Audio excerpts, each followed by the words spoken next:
Kitco News special coverage of Freedom Fest is brought to you by I Trust Capital. Hello, you're watching Kitco News and I'm Michelle McCory coming to you from Freedom Fest 2021, healthy, wealthy and wise. And joining me now is the healthy, wealthy and wise president and founder of Freedom Fest, Mark Skousen. Great to have you with us. Michelle, it's a real pleasure. Here we are in South Dakota, in the middle of the country, the land of the free and the home of the brave, because of what happened in Las Vegas last year. Yeah, first time you're holding the conference in Rapid City. You're typically in Vegas, bringing intellectual stimulation to Vegas. So what has been the main lesson that you learned after holding Freedom Fest here in the middle of America? Actually, we had in our closing panel, what was the number one lesson? And I think everyone agreed, trust people, don't look to the government for answers. And in fact, free enterprise capitalism is what really got us out of this mess with the vaccines, with Amazon allowing home delivery of so many goods and services, of Zoom allowing education to continue, Netflix to provide entertainment, and then of course Pfizer and Moderna and J&J providing vaccines that got us to liberate ourselves and bring back our freedom. But I do think, Freedom Fest is concerned about government. Government failed in so many ways. Government was excessive, and it still is. Look what's happening in Canada now. We had very few Canadians come. Normally we have over 100 Canadians. We had maybe 2 or 3. They were forbidden to cross the border. And in the states, all 50 states are open. You could drive all through the states. So this is what our Constitution is all about. It prohibits states from restricting you in travel and in transferring money and moving to work and so on. It's a huge free trade zone. But you go to Mexico, cross the border, all kinds of problems, restrictions. Canada, the same thing, Europe, and what have you. So the United States had a maximum amount of freedom, and the freest state was South Dakota. We had Governor Noem here, and she was very well received. And so was Senator not Rand Paul, he didn't come, but Senator Mike Lee from Utah. So we had over 250 speakers, but I think that was the main message. Government, stay out. Government interferes and makes it more difficult. And we're adults, treat us as adults. Don't keep mandating that we have to wear masks. Persuade us that we need to wear masks, So in this recent era where we've seen more government intervention, arguably than ever before in American society, certainly in modern day history, what do you think that's meant for the libertarian movement? Do you think it's created more support for the ideals? I think everyone was surprised how much imperial power these state governors and people who worked on a county level or city level, mayors and so forth, how they would close restaurants and close small businesses, meanwhile leaving big businesses open and so forth. I think that created a lot of anger of young people. So I think it attracted people to the libertarian movement to say, hey, we're adults, we can make our own decisions, we can protect ourselves if we wish. Don't mandate us, don't prohibit us from doing this or that. Let us have the freedom to choose. And at the same time, we're seeing the potential of vaccine passports being imposed, even further government intervention. If we're going to need to go back to work or get on planes, they haven't implemented yet, but it is looming, this whole idea that you're going to be required to show that you've been vaccinated. What are your thoughts on that? Well, I hope people resist that because I think freedom of choice, America's all about freedom and liberty. And that's denying personal responsibility. If you can't persuade us to vaccinate ourselves, then there's something wrong with your argument. So Americans are adults. We need to be able to make that decision as much as possible. Well, neither of us are medical experts, so we're not going to weigh in on the efficacy of the vaccine or the severity of the virus, but we can weigh in on the government response to it, and certainly from the economic perspective. Yeah.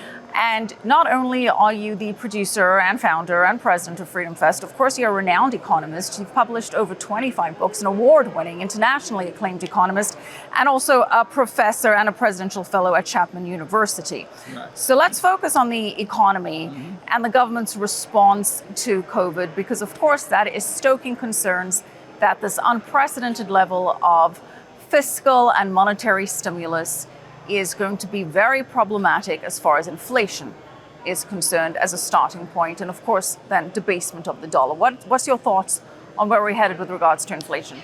Well, I think there's a positive and negative going on. I'm not particularly impressed with the excessive stimulus packages, and which is encouraging people not to work. And so there's a labor shortage going on in the United States right now at many different levels. Inflation is roaring back, all because government's spending more, and the Fed is engaging in more quantitative easing, easy money policies. So I think inflation is rising. It's dangerous to reignite inflation in this country. At the same time, they backed off their regulations, and look what free enterprise has done. Their small businesses coming back to life, restaurants coming back to life, schools, people going back to school, and so forth. So that's encouraging that GDP is expanding rapidly. So I think government needs to back away. And but meanwhile, they've left a terrible legacy of excessive debt, and we're going to have to pay that debt. So that's a real problem. Well, Mark, practically every restaurant that I've gone to, whether it's here in New York or even in Minneapolis, which I visited recently, there's a sign that they're looking for help. Yeah. And the argument is being made that people are staying at home because of government intervention, because of these unemployment benefits, and that it is hurting free enterprise. It is hurting small businesses. So as much as the free market wants to step up and get the economy back on track, government intervention is getting in the way. What's the solution there? So I actually think the Biden administration, this is their backdoor way to get wages to go up, because the private companies are going to have to offer more wages to get these people off of the dole and back to work. So they couldn't get the $15 minimum wage through the Senate, and so this is their way of getting the $15 minimum wage. But it does have a cost. The cost is companies are raising their prices to cover the increase in their labor expenses. So this is all inflationary. And so I think the labor shortage should gradually disappear. I would certainly hope the government, I noticed the Republican-controlled states are rejecting the idea of extending unemployment compensation, and I think that's a good idea. So focusing back on inflation, and the Fed is expected to meet next week. We've got Fed Chair Jerome Powell still insisting that inflation is transitory, and he's pointing to lumber prices as an example, saying, look, lumber skyrocketed, but it has erased all of the gains of this year, although it's still higher than it was before the pandemic. He's also saying that the reason we've got hotels and flights going up, it's because of pent-up demand caused by the pandemic, but that ultimately prices will settle on their own. What do you think the Fed should be doing with regards to its easy money policies? Is it time for it to start scaling back? Yeah, I think Powell is correct that these are short-term shortages like rental cars. They're now buying a lot more cars back in order to reduce the rental prices, and lumber prices are coming down because the market responds to incentives. Higher prices do encourage greater output. But at the same time, if the government doesn't cut back on their own quantitative easing, and the money supply went up 26% last year, you can't do that year after year without causing more increase in demand. So yes, while supply is increasing, demand is also increasing as well. That's going to result still in an inflation problem. So I think Powell is a little too optimistic about the problem of inflation. It's here to stay, and it's going to last for a long time. Friedrich Hayek, the great Austrian economist, inflation is a tiger by the tail, and it can easily get out of control as it did in the 70s. It's a very dangerous game. And so I'm really concerned that the government is acting irresponsible at this point and needs to be more settled in its approach and maybe be less inflationary than it's been in the past. Larry Summers agrees with you. He says that the government has embarked on the least responsible policies than he's seen in the past 40 years, and he is one of several that are saying we could be headed to a similar inflation situation like we saw in the 1970s. How likely do you think that is? So I've disagreed with Larry on a lot of things. You know, he thinks that there's a stagnation thesis and our economy's stagnating and all that sort of thing. And I think we've moved away from that. But he's clearly right on the inflation sign of things. Inflation is out of control. It's much higher than Powell and the others expected. They admit that. Right. And they say it's temporary. Well, we'll see about that. I do think, though, that gold tends to be a leading indicator, and gold is moving back up, but it still hasn't broken above that $1,900 level. But if it does break through it, go to 2,000, go to 2,100, that suggests a serious inflation problem. Yeah, we had gold just breaching 1,800 as of last Friday, I believe, $1,803. Quite frustrating for people that are seeing the rise of inflation and not seeing that reflected in gold prices yet. But we're talking about stagnation. So I want to talk a little bit about economic growth because we have GDP numbers coming out next week. What is your expectation? The Conference Board says 9%. Now, I know you like to look at gross output, right, as a measure. Gross output is the top line in national income accounting. GDP is the bottom line. The top line, GO, measures spending at all stages of production, so it includes the supply chain. GDP is only final products only, just to give a quick summary of the difference between GO and GDP. I have a website, grossoutput.com, that will provide all the information about these two statistics. But generally speaking, if GO is growing faster than GDP, the supply chain is growing faster than GDP, this is a very bullish trend. And it's been doing that for the last 2 quarters. So that suggests to me that these statistics of rising GDP do make sense. And I do think we're experiencing a booming recovery. How long it lasts depends, because if the Biden administration imposes their tax increases, over-regulation, then we're back to a stagnating economy. So I'm hoping that will not get through Congress.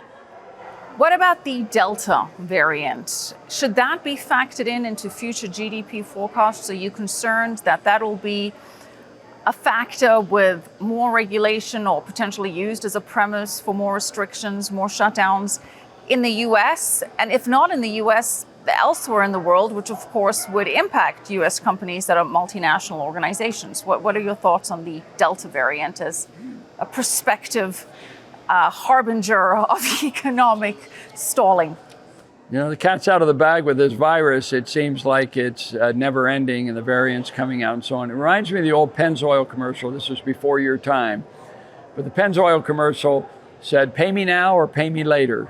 So we have all these ways, wearing masks, social distancing, vaccines to control the virus, and yet it keeps coming back in different variants. So we have to have a program of healthy living. This is why our theme was healthy, wealthy, and wise. We keep dealing with the symptoms and not the ultimate problem that we have to, prevention. We need to prevent this behavior. So we need to be healthier people. We need to have diet, exercise programs. We don't close our gyms. Those are big mistakes. We want people to be vibrant, exercise. And if they do that, if you're in better healthy shape, you have a better chance of surviving these viruses. They're coming, and variants are coming. And I don't think there's really much we can do about it except slow the process, flatten the curve, if you will.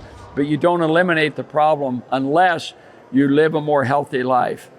But do you see the prospect of variants impacting the way that the government may run the economy? I mean, do you think that we could be faced with renewed restrictions? Yeah, we already are. They're already mandating masks back in Las Vegas and now in St. Louis and other places. Government loves this power right now, and it's really sad commentary. They just let it go and let people make their own decisions and let them decide whether to wear a mask or not. Universities decide whether kids come to school or not. Businesses, whether their employees or their customers wear masks or get vaccinated and stuff like that.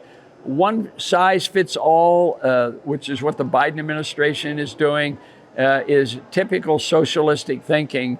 And I think it's really unfortunate. We need to go back to personal responsibility rather than the government telling us what to do. How do we do that? Well, I think you have to impose, you have to go to the legislative area, and the legislation needs to say, listen, you can have emergency power for 30 days. But after that, you got to come to us and ask for it. And most of the states have that kind of power, but not all. In California, New York, the powers were in Nevada, government had way too much power. And this is one of the lessons that we learned from this pandemic was how much government power they had. It was just tragic. Well, one theme that's come up with my conversations with the people that I've had the pleasure of chatting with here at Freedom Fest, Mark, is the prospect of even more government power with a digital dollar, a central bank digital currency, which the Fed is exploring. This idea that we may have a Fed coin where the US government, taking a page out of China's book, will be able to track and monitor every single dollar spent, every single transaction, and ultimately move towards a cashless society. What are your thoughts on that? And is enough attention being given to this idea, which many would say is completely antithetical to all libertarian values? Yeah, I mean, we started with Bitcoin and so forth as the ultimate libertarian currency because it's deregulated. You didn't know who controlled what and so forth. You had privacy and all of these things that libertarians love to hear about. And now the government is trying to take it over, especially with the idea of tracking everybody and so forth. We are adopting the Chinese model in many ways. Chinese culture with the woke philosophy and so forth, denial of history, blaming everybody for racism and all that sort of thing. I think it's really an unfortunate trend in our country. The only way to stop it is through the Bill of Rights, through judicial restraint, legislative restraint. I'm not counting a lot on the government restraining themselves, but the judiciary has been known to strike down a lot of legislation, things that are unconstitutional and take away our personal rights. Do you think a digital dollar could be seen as unconstitutional and could face Supreme Court opposition potentially? I don't know, but I don't think it's, Gresham's law may be at work here because who's going to accept this digital currency if they know that it's tracking you and so on? People may still prefer the old cash routine where you maintain some privacy, or passing of gold and silver coins. You can't really stop that. May revert to that. All right. What are you planning for next year's Freedom Fest? If you can give us a quick preview before we let you go. Yeah, so Freedom Fest is called Turning the Tide. So it's the picture of the ocean and freedom coming back and collapsing on all the regulations and taxation and so forth. It is going to be back in Las Vegas at the Mirage, which, by the way, has the finest convention facilities where they're not stretched out a lot. It's really compact. So we're really excited about that. July 13th through the 16th, 2022. So we think that freedom has a potential of making a comeback. Free enterprise did such a great job, as I said in the earlier part of our interview, that government failed over and over again, and I think people are excited about that. I think it's one reason we had a record turnout here is people had a pent-up demand to get together and to feel the buzz and the spirit of freedom that we're enjoying for the first time in a couple of years. Well, it's my first Freedom Fest, and I can say it's certainly been buzzing, very spirited, very dynamic conference. And I look forward to seeing you next year in Vegas for Freedom Fest 2022. Thank you, Michelle. Look forward to seeing you there. Kitco News special coverage of Freedom Fest is brought to you by I Trust Capital.